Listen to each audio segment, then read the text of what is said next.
ఏం చేస్తున్నావు అమ్మా? ఎందుకు అట్ట కాల్చుతున్నావు? నా మైండ్లోకి వచ్చింది ఇది ఇలా కాల్చాలని. నిన్న కాల్చుకుని తిన్నా.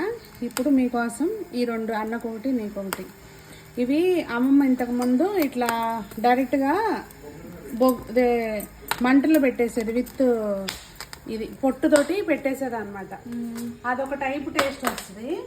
ఇలా మనం గ్యాస్ మీద పెట్టచ్చా అనేది నిన్న ట్రై చేశాను, సక్సెస్ అయింది కదా. ఇవాళ మళ్ళీ చేస్తున్నాను.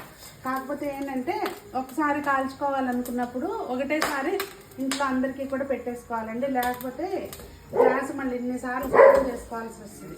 అదనమాట సంగతి. డిఫరెంట్గా ఉంటుంది, ట్రై చేయండి. ఇది డిన్నర్కి రీప్లేస్ అండి. అంత పెద్దది ఒకళ్ళు తింటున్నామంటే మళ్ళీ దానికి డిన్నర్కి రీప్లేస్ అనమాట ఇది. అది ఇదిగోండి ఇలా వచ్చింది. ఇదేంటంటే మనకి దీని లోపల నుంచి స్టీమ్ తోటి కుక్ అవుతుంది, అలాగే స్మోకీ ఫ్లేవర్ వస్తుంది. డిఫరెంట్గా ఉంటుంది టేస్ట్. ట్రై చేయండి. కాకపోతే నన్ను తిట్టుకోవద్దు, గ్యాస్ అంతా క్లీన్ చేసుకోవాలి మళ్ళీ.